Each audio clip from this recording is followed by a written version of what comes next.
This is the Lydia and Spin with Lydia Lunch and Tim Dahl. Hello, Tim. How you doing? Back on flat land, are you? Yeah, back, but yeah, hitting the ground running here. Super fucking busy. Everybody. Days here. So me too. Yeah. So let's get it on. So, Okay. with one breath, an Illinois man trip to the dentist last month very quickly shifted from being a routine visit to one requiring an emergency stop at the nearby hospital after he accidentally inhaled his dentist drill bit. Oh boy. Tom Jossie. Oh no. I mean, nobody likes going to the dentist, but this is a bit ridiculous.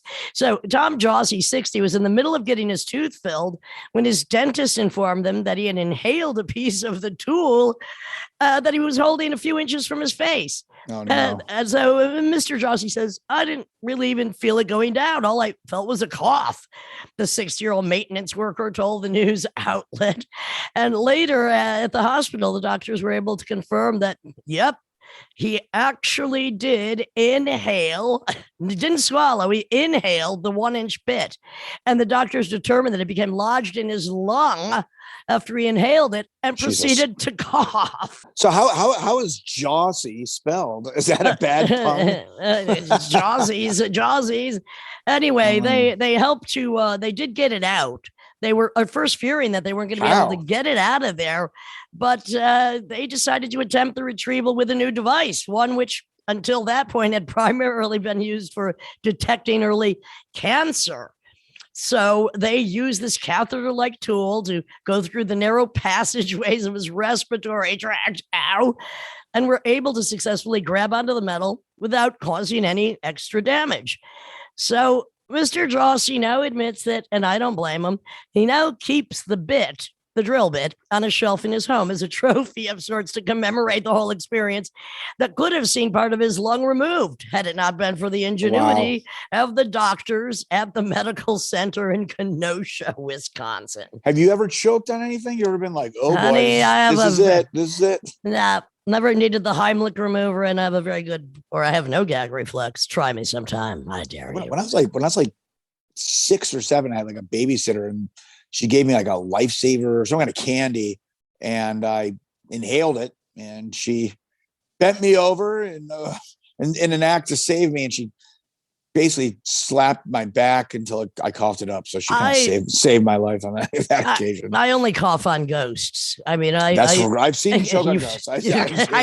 I know it sounds weird, but call it what you will, whatever you want to call it. But I do choke on ghosts. All right, give me something else. Get out of my throat. A brand new ghost, Connie Tanaka, the oldest woman in the world, died just the other day. About time. At age 119, actually. Dude. She was from Japan. The Japanese women live the longest on average.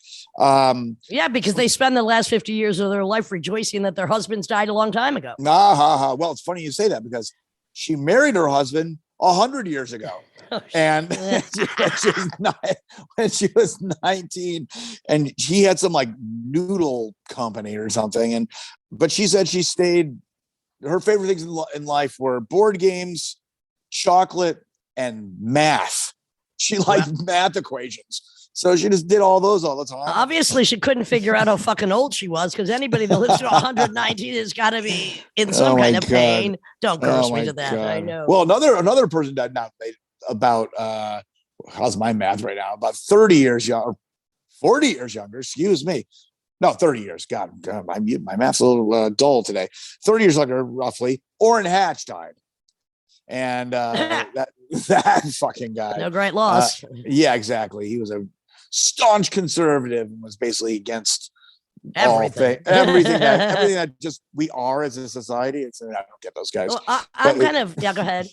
Well, no, and you'd have these.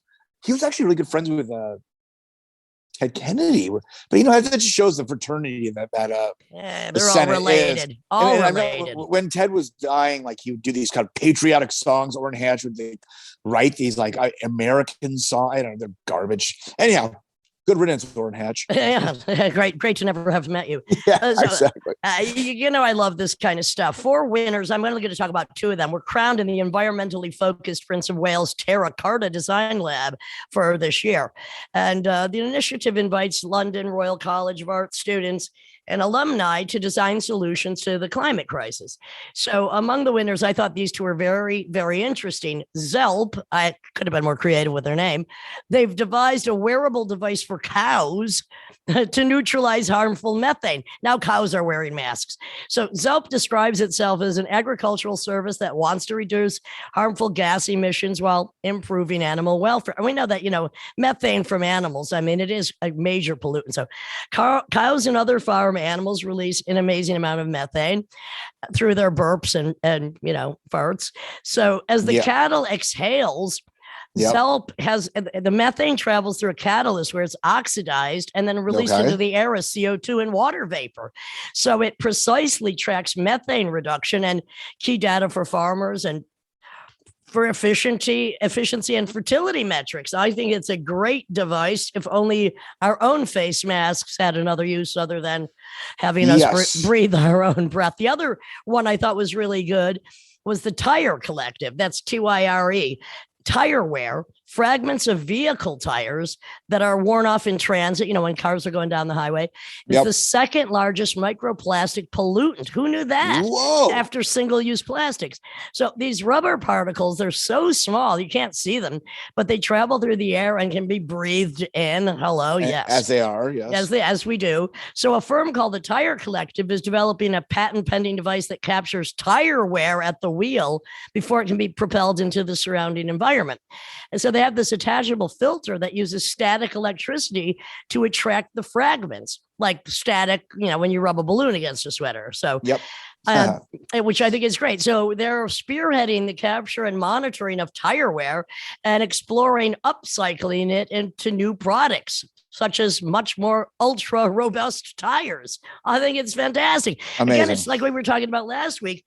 Simple solutions to complex problems are sometimes what it takes to get to a better solution. Yep. And well, of course, there's also the option of less consumption, but it doesn't seem like people really want to do that. Did you hear about this armed robbery in the front of the FBI headquarters in DC? I did not. Just I mean, surveillance cameras everywhere. Some guy decides to pull out a gun and just rob a bunch of people, made off with a couple $100 in credit cards. I mean, just robbing people and walking past the headquarters, coming out. But you would just think in general, if someone pulls out a gun in front of the FBI headquarters, that would draw a little attention. But they don't know where the guy is. He got away with it. I guess it's like how well the FBI is working to protect our country. Thank you very much. Jeez. Yeah. I think you can get away with a lot. You're like police stations and so they're going out there to bust stuff. They kind of don't think of busting stuff right in front of their house. Well, you heard what they're decided to do in New York now on the subway. They say that if you see a cop on his phone, which take a picture and send it to the mayor. But the thing is, cops use their phones for noting crimes as well. So who knows if they're playing a video game or trying to catch a suspect? Right. Well, it's like the subway sign in New York. If you see something, say something. And so then it's like, where do I start? No wonder we can't stop talking. Yeah, I know. If you see something, say something. Come on. What if you feel it? You're supposed to keep your mouth shut and just open wide for Chunky?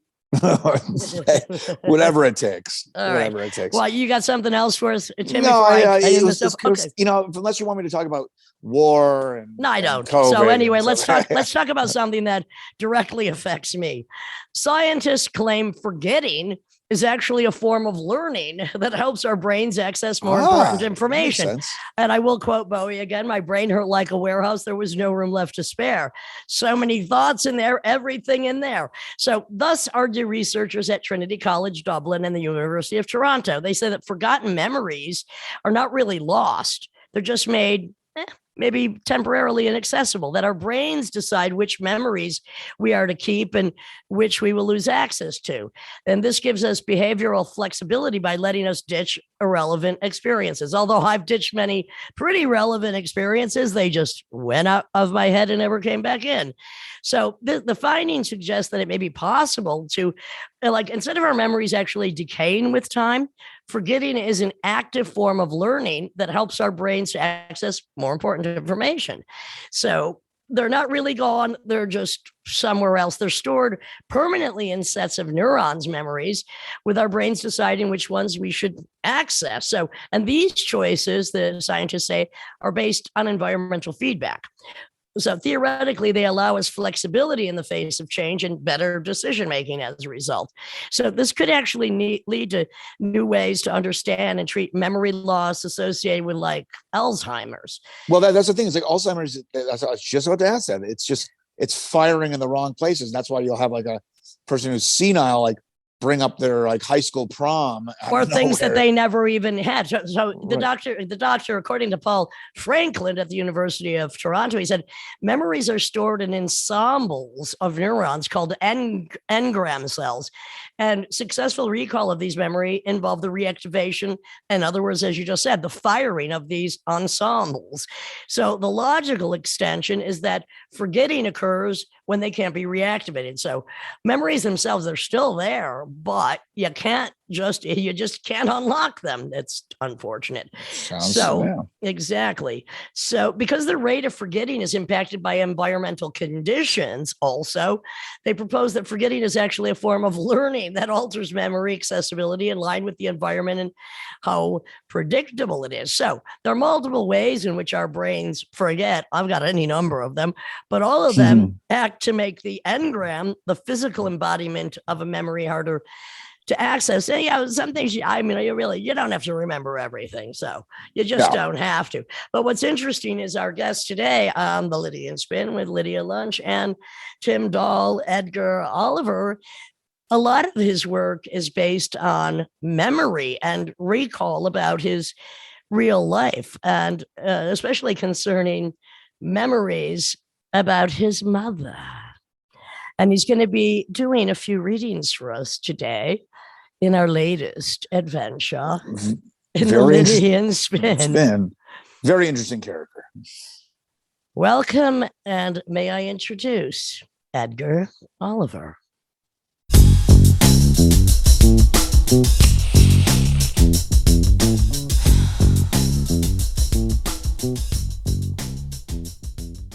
This is the Lydian Spin with Lydia Lunch and Tim Dahl. Our very special guest today is writer, playwright, published author, performer, performance artist, Edgar Oliver. Welcome, my friend. Hi, Lydia. Thank you. We've performed together before at the Pyramid. Yes. But I think only once, which was a shame. Yeah, only once. Well, why don't you give us a little titillation with one of your pieces, please, for our devoted audience? Okay. I was just wandering around in Prospect Park, and so I thought I'd read something about the park. And most of the things I brought with me today are pretty new, but this is an old one. This is from 18 years ago. Are you sure it's not from the 1800s? Yes. Nice. But I'm glad you asked that. Carry on. Carry on. Yes. It's called In the Park. Will I be murdered in the park? The black ripples swimming on the lake tell me that tonight someone will dare to kill me. Will he be a black boy, suddenly beautiful with a knife, or a white boy with a face as solitary as the moon? Let him be beautiful and alone, my killer, come with swift blows of the knife. I am come to a lost road in the woods, a road lost in the depths of the park at dusk, lost in the depths of my 47th autumn. I am alone on a road as gray as the sky it curves beneath. Wind sighs like sea among the boughs. Shadows hasten through the trees. The place is lost where I would go. Gray sky and gray road. I am come for this. Amazing. Well, Edgar, you haven't yet entered my boudoir, but I'd like to inform you I have a bucket of knives beside my bed. Oh my. It might not be a black or white man, but a woman who passes for a man who passes for a woman and just wears my clothes. Okay. Edgar, do you have murder fantasy, like as a recipient? I mean, it's a bold question, but when I hear this, I'm kind of curious. I guess that's a pretty erotic poem. As I like to say, all women want a boyfriend who's a serial killer until they get one. Oh, okay. And that might apply to you, my friend. So we'll talk about that, more about that later. Does anything scare you, Edgar? Oh yeah, plenty of stuff. Yeah. Can you list a few? And you like that, don't you? Oh well, I don't know. No, I don't like to be scared, really.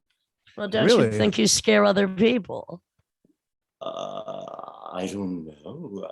I don't think I should. I like being scared, Edgar. I mean, it's one of these things where I kind of find it as a gauge of how mature I am.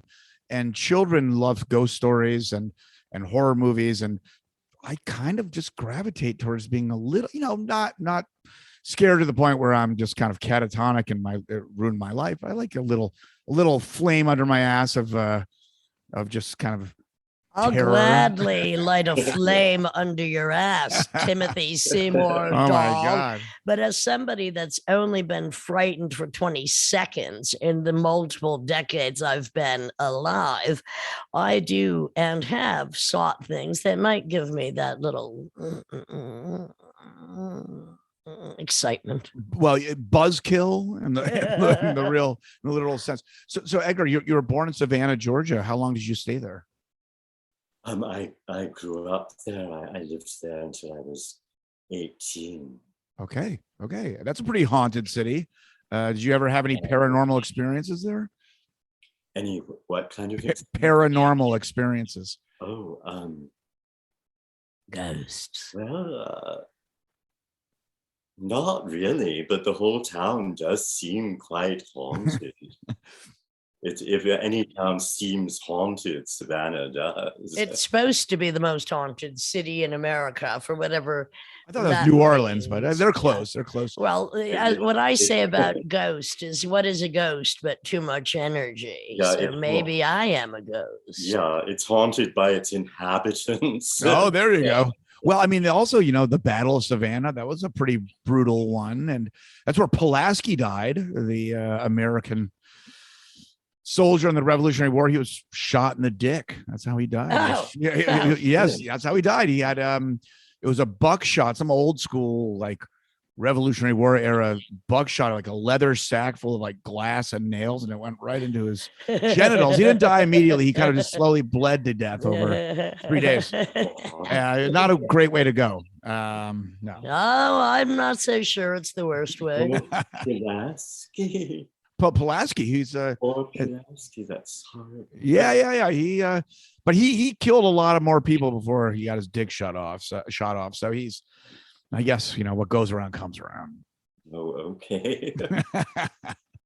Do you feel that growing up in an artistic family had its benefits as well as its deficits? I mean, a lot of people who become artists, rebel with art against the whatever nature of their parents. Was your mother also, your sister's a quite known painter? Was your mother an artist too? Yeah, mother was a painter. I think mother was a great painter. So is Helen. I loved mother's paintings. I have a lot of them at my house, I have a lot of blank walls at my house. Maybe your mother will visit me one day in the form of a haunted painting. Well, that might actually scare me. I'm not sure. So, I mean, but your mother raised you because your dad was dead before you were born. Is that correct? Yes, which Helen and I did not know until I was 16.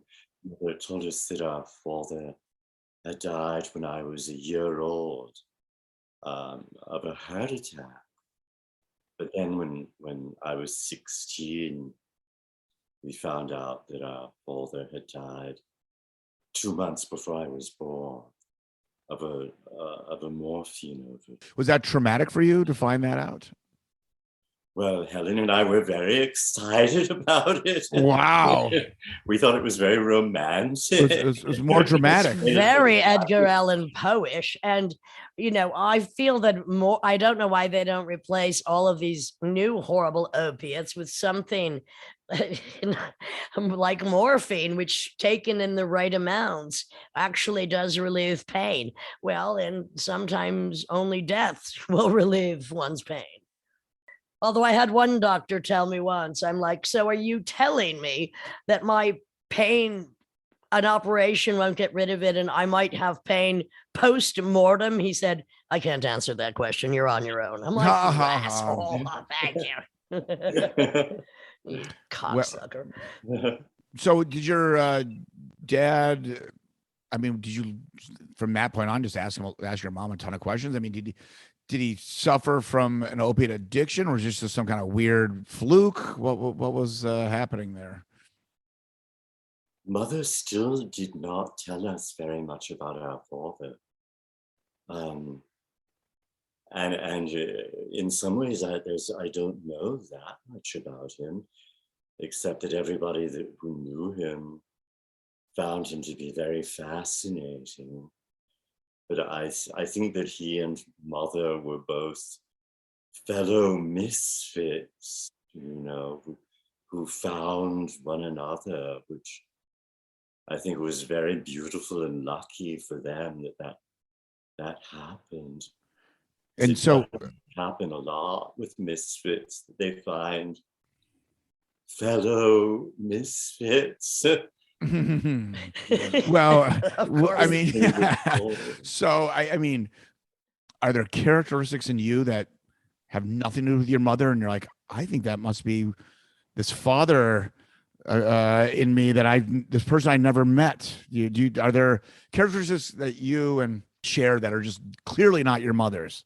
Well, I'm going to ask also another question, if a two-part will not be too confusing, is did you ever feel like you were looking for your father? I mean, dead or alive, or a father figure? But I think I've been looking for my father all my life. Yeah. In what shape and what shape? In what way? Many ways, I would assume. Yeah, many ways. Interesting. Would you consider yourself a misfit? Yeah, have you found a fellow misfit that would be that has been a sustainable partner on the misfit scale fraternity, or if you will? Well, I think in a way that Helen has always been my fellow misfit. Where does Helen, your sister, the painter, live now? Helen lives in Italy. Which city? Helen lives on a farm outside of a little town called Tarquinia. Where's that? It's about an hour north of Rome on Western coast. Oh, so it's Have like you- have you Umbria. It's in visited? Umbria. It's like Yeah. Have you visited? Yeah, Umbria. near Umbria? Okay. Have you visited? Yeah, it's really fun. Really beautiful up there. I've been around there. It's nice beaches and it's beautiful. Yeah. Do you miss her terribly that she's no longer near to you? See, this is why we're going to teach you Zoom anyway, because maybe you could Zoom with her on the farm. Well, yeah, I do miss Helen.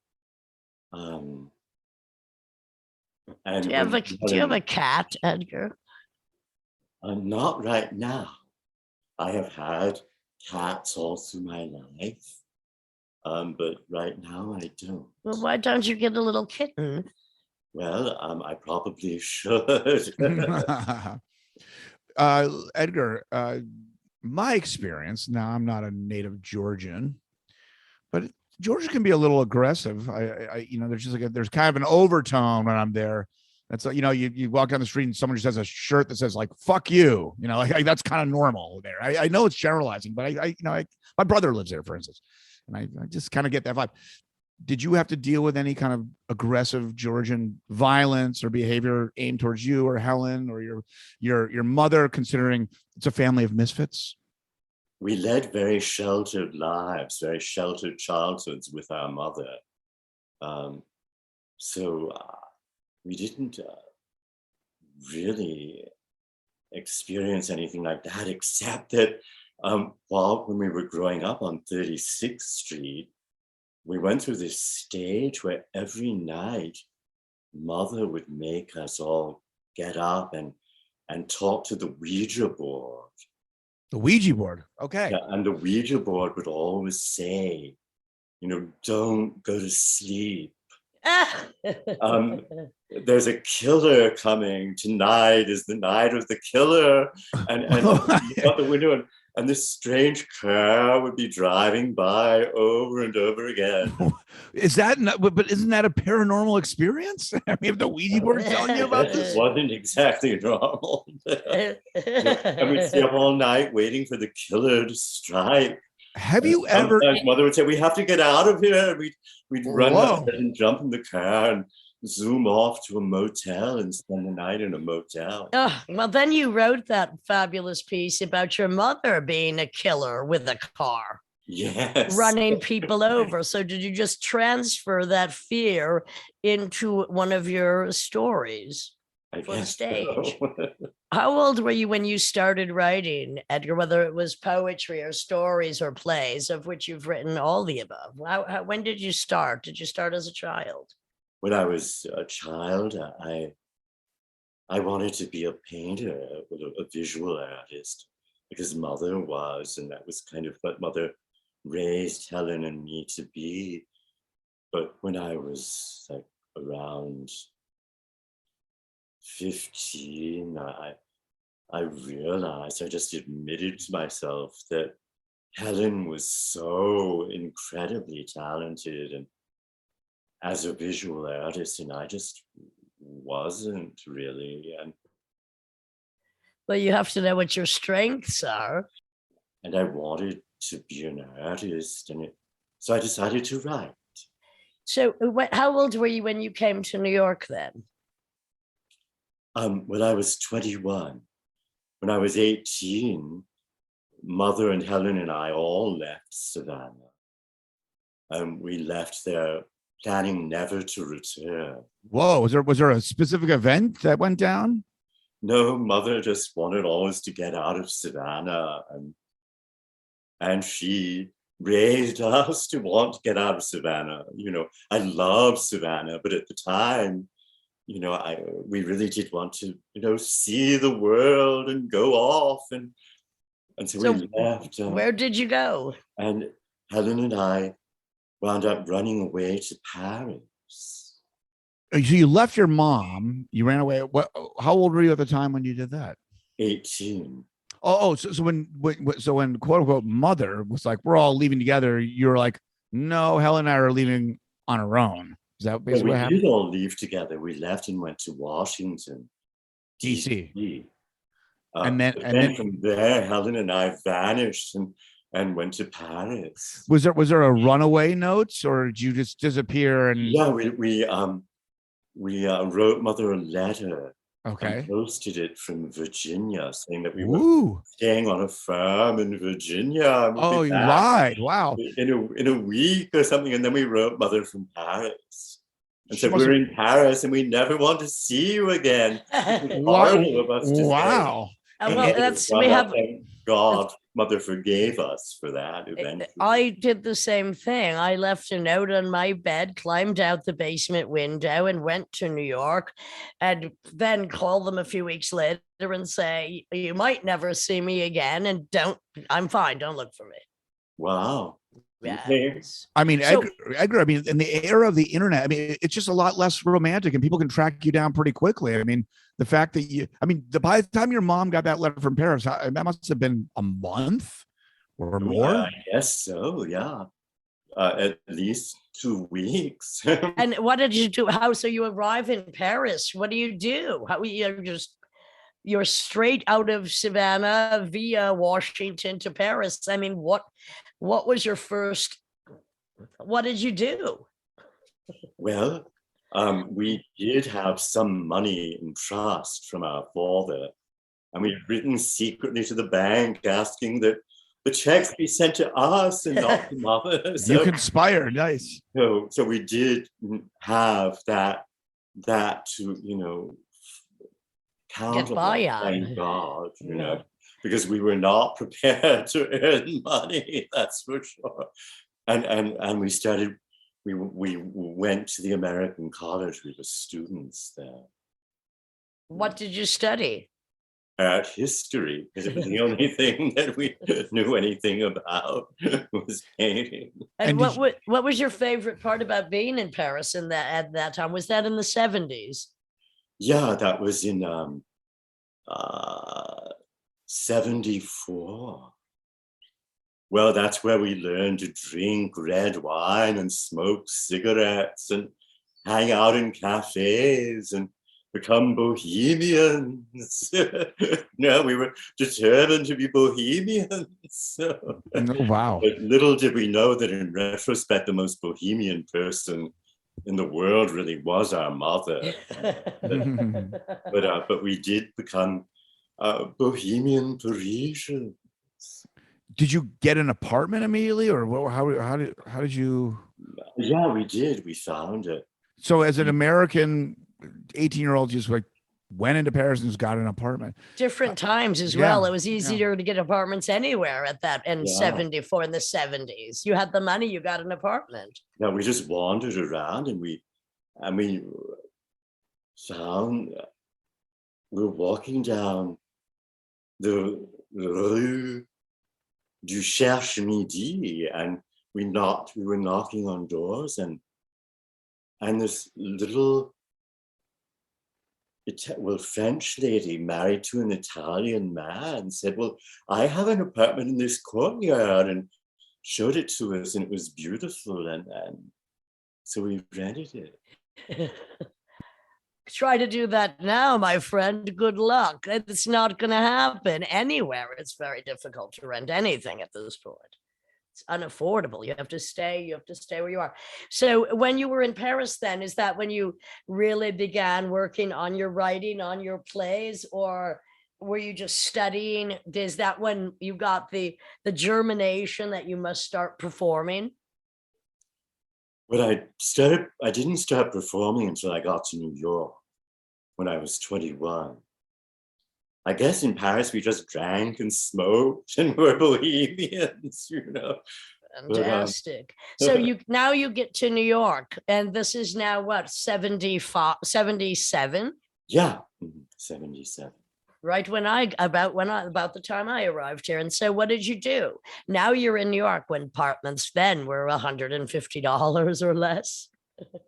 Well, yeah, when I got to New York, I came here on my own, alone. Helen was going to just stay in Paris and live there forever. Oh, I mean, did you and Helen have like a blowout or something, or she found like a boyfriend? Like what made you want to part? Helen wanted to live in Paris, and I had been studying in in London for a year. Whoa, okay.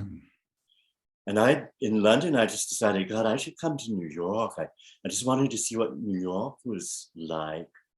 I don't know why. I think it might have subconsciously had something to do with the fact that I was a writer, and I think for me it was good to just be in a place where English was spoken. It made it easier to begin performing. Okay, so you come to New York, and then where do you land? Do you land on the Lower East Side at that point, or where did you land? Well, I was going to Columbia. So I was staying in some rundown hotel on the Upper West Side. And I'd been in New York for a few days. And one day I came downtown to look at an apartment that I'd seen advertised in the Village Voice. That's how we used to get apartments. And I didn't like that apartment. But I was walking back to get the subway back uptown, and I was walking down 10th Street, and I was walking in front of this old decayed townhouse. And as I was walking by, this hand reached through the Venetian blinds of the parlor floor window and taped a beat up paper bag to the inside of the window. And on the paper bag was written in pencil, scrawled in pencil, room for rent. So I ran up the front steps and knocked on the door, and then the hand that had taped the paper bag to the window opened the door. And there was this strange man wearing a bath towel and nothing else. Okay. This old man in a bath towel, and he was the super Mr. Supter, and it was a rooming house, and there was a room free on the top floor for $16 a week. Oh my! So I rented it immediately, and I stayed there. Well, that's where Helen and I lived for 35 years. Oh, so Helen came back. Helen, within several months, Helen came and joined me. Okay. In the one room, single room only. Yes, in that little one room. And then we wound up room by room taking over the entire top floor. At $16 a week, how could you not? Yeah, and then, well, for the last 16 years that I was there, after Helen left to get married, and then my downstairs neighbor, Donald Milburn, left, I was the only one there in the entire house for 16 years. Fantastic. And were there, did you ever get squatters? Did anyone ever, any intruders? If you know, it sounds like a pretty big place. Time to time, strangers would climb upstairs from the cellar where they'd found their way in by climbing through the front of the house. But, okay. But, you know, I sort of chased them away, and I was used to that at the time. So it was never scary. It was just more of an annoyance. An annoyance, or just like yeah. I felt very at home there in that house, which looked like a haunted house. Yeah. What were the, sorry, what was the coordinates? What exactly? 10th Street and what? Between 1st and 3rd somewhere? Between 3rd and 2nd Avenue. Yeah. I think I know that building. I know a building just like that. And I knew someone who lived in one of those, because it is like a boarding house with near that church. Very small rooms.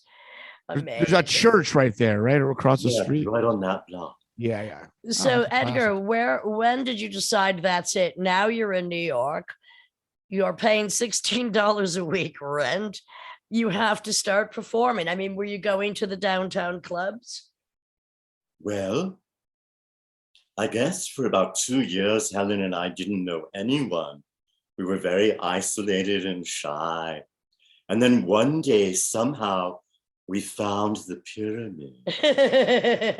And that opened everything up to us. And do you remember some of the first shows you saw at the pyramid? Yeah, Hattie Hathaway and Tanya Ransom and Ethel Eichelberger and John Kelly. All of them. And how about Page. Emilio Cubiero? Did you see him perform there? I don't know, but probably. Yeah, exactly. The Pyramid became our home away from home. And Bobby Bradley, who ran the Pyramid, asked me to do readings there, and that's how I started performing. And that's also where RuPaul got her start. Yeah. A lot of people. I performed at the Pyramid many times and did some curations there with spoken word. It was just a very open place on the Lower East Side, full of every kind of deviation you could want, and all kinds of art and music, spoken word and plays, even dancing, drag queens, Yes. all of it.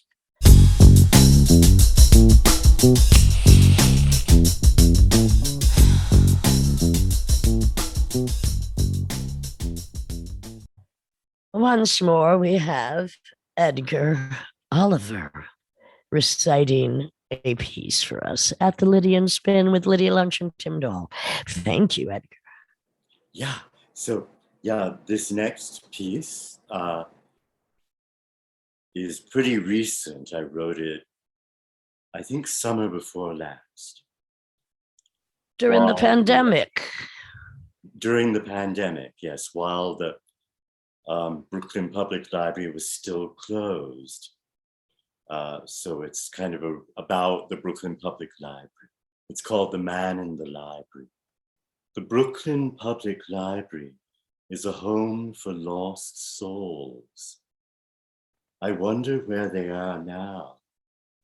I used to go there all the time, and I'm a lost soul. There's a man there in the library. I can't stop thinking of him. He would sit there in the lobby on one of those tall chairs beside the counter that runs all round the curve in the lobby wall. So you can sit there facing the wall, facing the beautiful old wood-grained curve of the wall. When I first saw him, I was sitting at the counter getting ready to eat my lunch. They let you eat there in the lobby. Then I saw him sitting there beside me. When I first saw him, I thought, there is a stillness to him. I couldn't see his face. I saw one of his hands. It was a beautiful hand, the hand of a Black man, the hand of a beautiful man, I thought, and he had a stillness to him, as though he were a tree sitting there thinking. His neck was strangely craned towards his left side, as though he were pressing his face up against a wall. And I thought, that's the bend in the trunk of a tree. I went to pee, and when I came back, I saw his face. He had a still, stoic, dreaming face, like the face of a tree, and a gray beard. I went and sat back down beside him. He didn't notice me. I unpacked my lunch as quietly as possible, and he began to move slowly. He had a duffel bag beside him on the floor.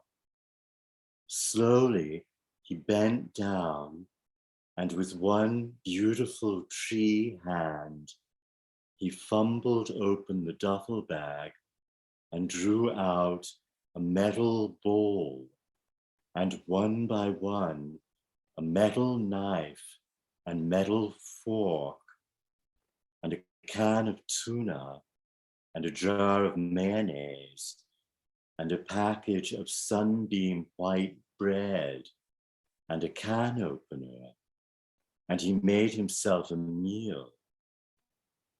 And I, beside him, where he looked away as he did not wish to look at others, ate my lunch and grew enchanted by him and his slow, silent, tree-like presence, yet distance.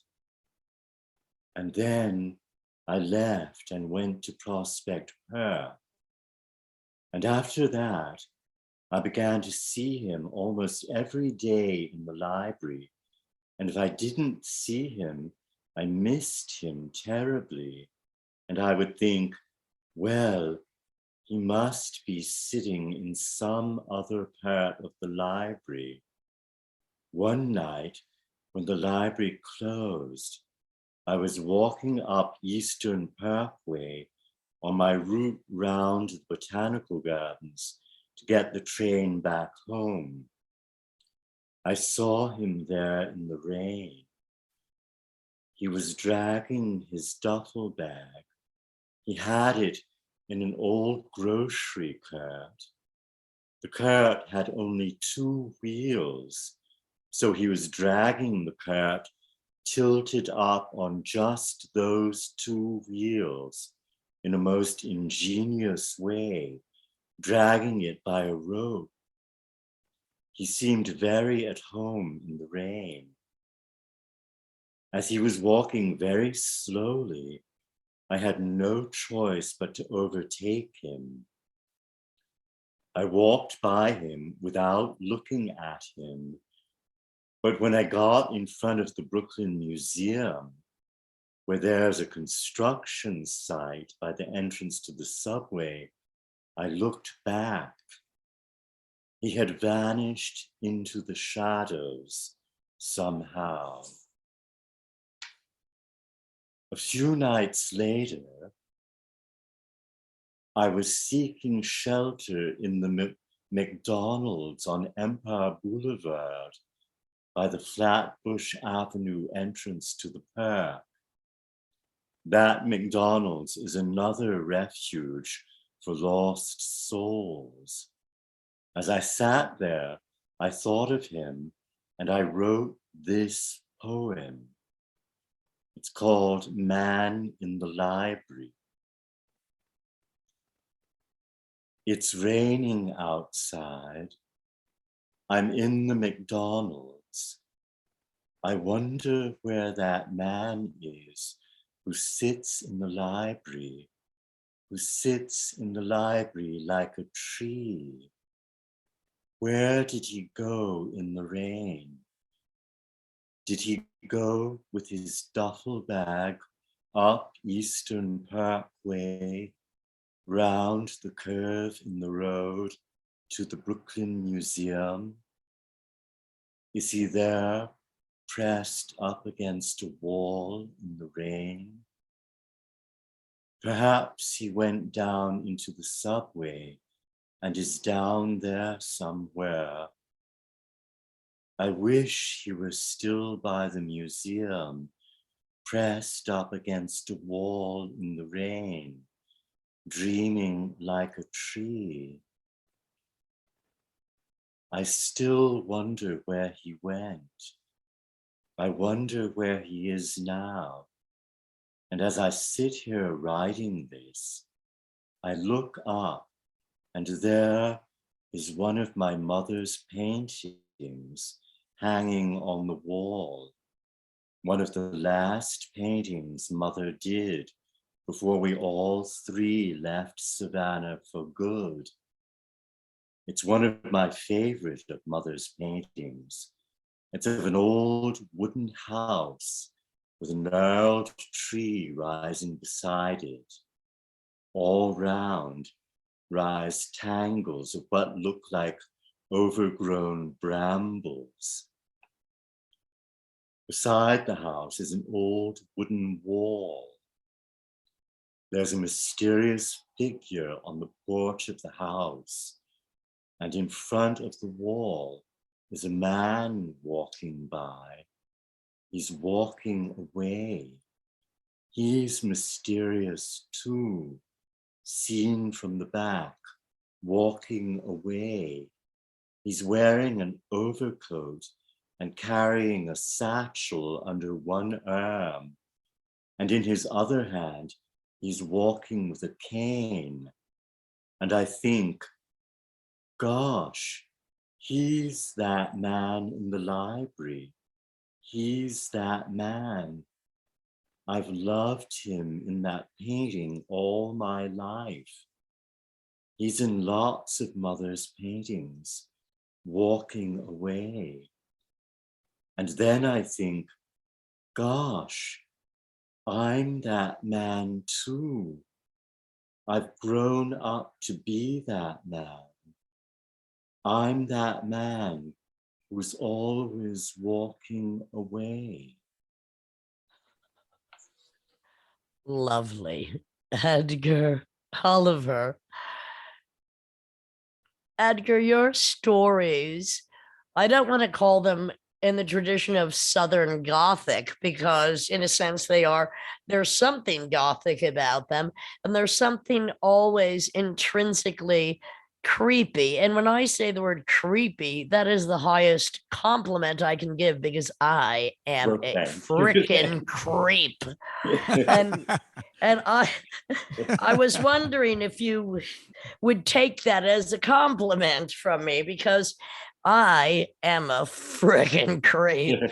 Yeah, I take that as a great compliment. Thank you, Lydia. Oh, I mean, I actually got chills during a few of those sentences in there.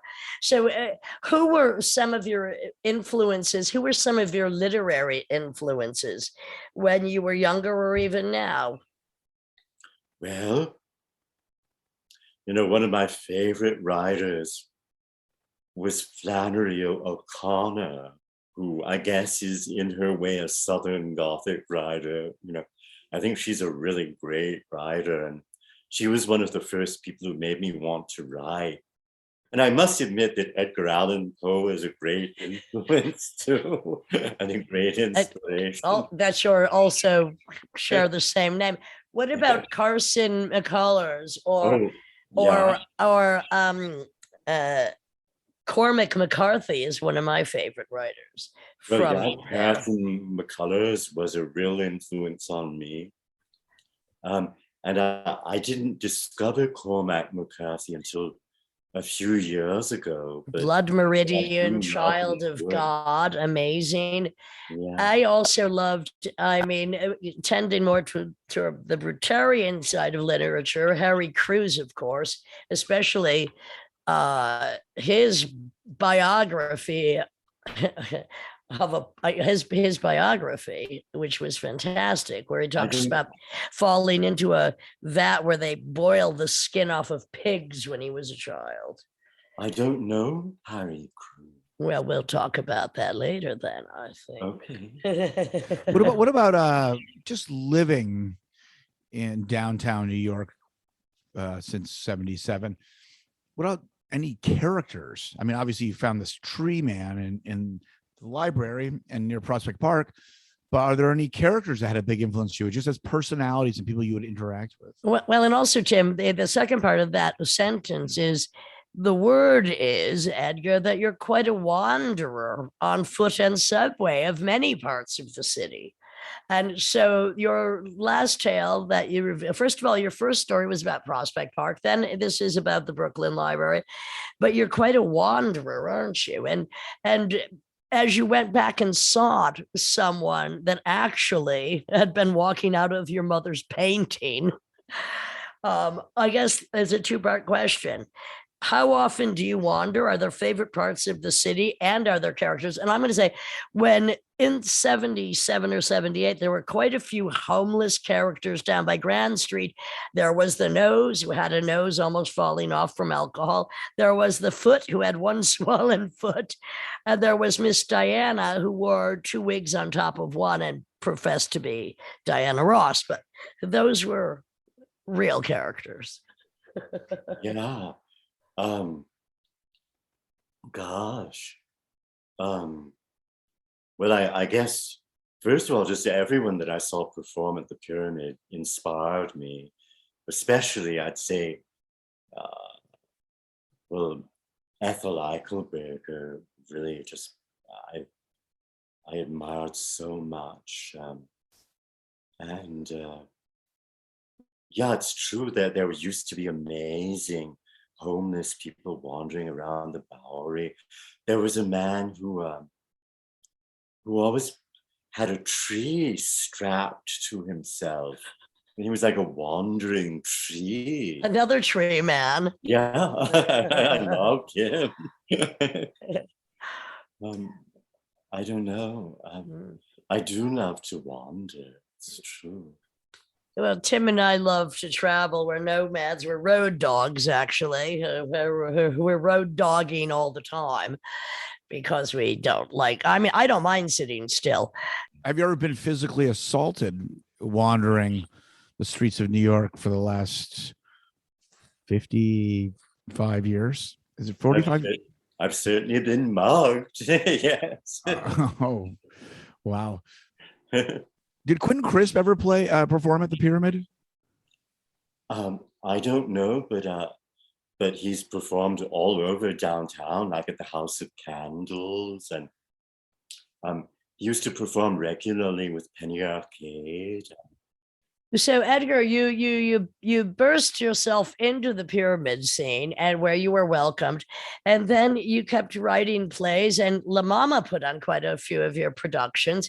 What made you go? And I love Tennessee Williams. I love one of my favorite films is Who's Afraid of Virginia Woolf, which of course was first a stage play.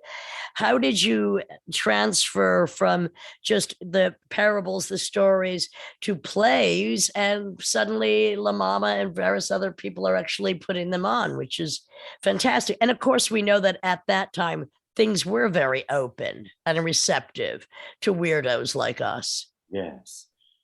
Well, I guess, I since I started out reading at the Pyramid, which was a nightclub, and I would always wind up reading at like 2 a.m. after people have been dancing to wild music all night.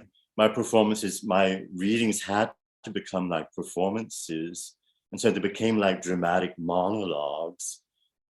And then people started asking me to be in their plays, because lots of people were writing plays downtown then, like Kęstutis Nakas, the great Lithuanian playwright, asked me to be in his plays. And so I started being in plays, and then I thought, well, I'll try writing something, that's not just for me, but for other people too. When you write a play, are you in all of the plays, or have you ever written a play just for other people? I've never done that, but I think it would be fun to see one of the plays I've written just with other people, and not be in it, so that I could get to see it. So going back to maybe more of the formative years of your life, I mean, your mother died when you were fairly young, right? You're 20. I was 26. Yes, and so my mother died young. And was she living in DC when she died? Yeah. Okay. Did that come suddenly, or was it like a illness that she decayed from? It was sudden. Mother died in her room at Mr. Schweier's house, where we've been going ever since we were children, with Mother. Mr. Schweier had this big old Victorian house in Georgetown, and he rented rooms there. Do you fear death, Edgar? Or do you welcome it eventually? Or again, your murderous fantasies? And I think some of all of that. But yeah, death is terrifying. I fear it. Why? Yeah. It's inevitable. How can the inevitable be so terrifying? You won't even notice. Well, yeah, I think I think I fear it and welcome it, I hope. you know. Well, you just had a coffee that was called Double Dead, Yeah. so you're still alive. You were brave enough to consume that witch's brew. Yes. What I find interesting at this point, I've just made a documentary talking to many other people, and what's kind of bizarre to me is we know our immediate parents, we might know about our grandparents, but we know so little about the ones that came before. And I think that so much is passed down in genetics, in DNA, so much just trauma, insight, fetish, fascination, aversion, depression, all of this. Do you know anything more about, because your immediate family, that lineage is obviously very important to you. Do you know anything that beyond that, grandparents, great grandparents, do you know where originally they were from? And do you feel that has any effect on you? Well, yeah. When I was 21, Helen and I discovered that our mother's mother was Jewish, which was a great secret. Mother hid that from us, and that I think had an enormous effect on Helen and me to discover that, because we always felt that we couldn't possibly just be Anglo-Saxon. Where was your grandmother from? Do you know? From Richmond, Virginia. But and before that, do you know where your relatives came from? Well, her ancestors, who were all Jewish, were from Bavaria. That makes sense. Yes. And my Munich ancestors from Georgia were all either Irish or Scottish. Scotch-Irish, yeah, makes sense. Yeah. And Bavarian. Do you know that, Edgar, sometimes, for some strange reason, your voice possesses me? Oh, okay. Oh, okay. yeah.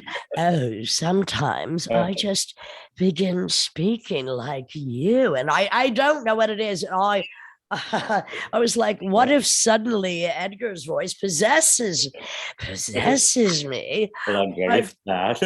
Well, I mean, if my voice starts possessing you, I'd have to ask, which fucking voice is that? Now, if your voice can possess Lydia's voice, growing up and living all over the world, did that alter or morph your accent and how you present it? Or is this how you spoke when you were a kid in Savannah? Or would you say that the world influenced and shaped it quite a bit as well? Helen and I always spoke this way. Okay. The pacing and the cadences are similar with Helena and you. Yeah. Interesting. Okay. Is Helena older or younger than you? A year and a half old. Okay. So you're Irish twins. Yeah. Okay. Your voice, Edgar, lends itself to late night tales that can make the spine tingle. Well, and I hope this is to no offense, but there's a little Vincent Price in there. Is that maybe Peter Lorre as well? That's what people always say. All right. And do you get offended? I mean, does blood just boil inside you? And they're like, how dare you associate me with either of those two? Are you like? Oh, I love Vincent Price and I love Peter Lorre. Oh well. I kind of, when Michael Jackson died, because Vincent Price has this little monologue on the song Thriller. They asked him what he thought, and Vincent Price said, "I don't give a fuck about him. He ripped me off for money." Oh, really? Yeah, that's what he said. I paraphrase it, but it's basically what he said.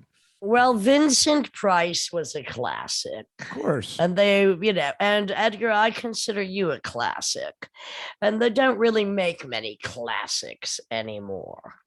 Of any type, So, and also what's interesting, of course, is, so many of the people we bring to this podcast, they come to us from other people. They're recommended. I knew somebody, we always talk about the connective tissue, and it's interesting that we performed together. I didn't really know you at that point, but I was fascinated with your performance. And then talking with Joseph Keckler, and you're in his fantastic video for The Ride, which is just a beautiful song. And when I first saw that, I'm like, who is that? And then I remembered, or I was told, because my memory banks are very filthy, that it was you. And also I remembered that on that same bill at the Pyramid was Zachary, who's my very good friend Zora's life partner and a great poet and writer as well.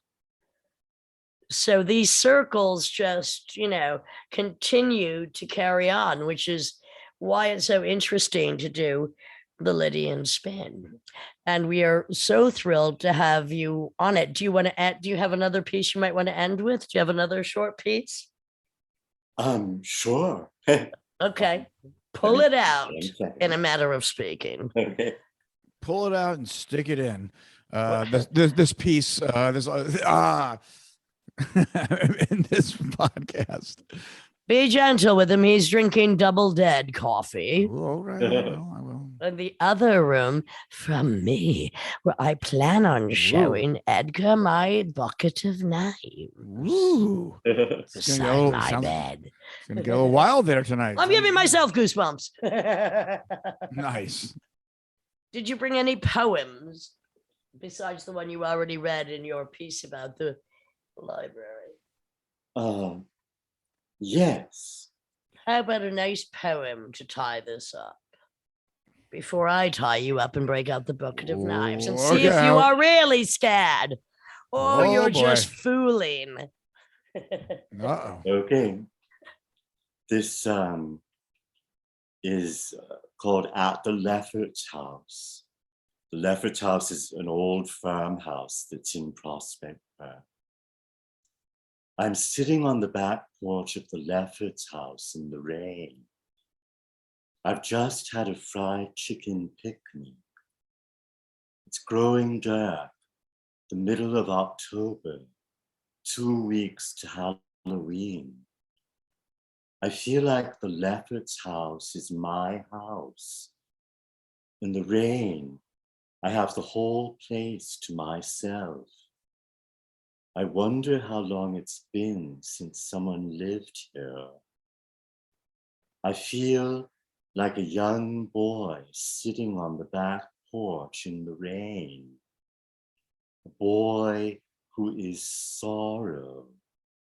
A boy who is melancholy. A boy who is solitude. A boy who loves the rain. Such a boy must once have sat here and will sit here again while the rain falls out of time beyond the porch eaves in the coming dark. Almost Halloween of his 65th year, wandering still. This is my house. Edgar Oliver, what's beautiful about you is we already know exactly what your ghost is going to sound like. This has been the Lydian Spin with Lydia Lunch, Tim Dahl, and Edgar Oliver. Thank you so much for your lovely Southern charm and fantastic stories and performances. It was really fun to be with you.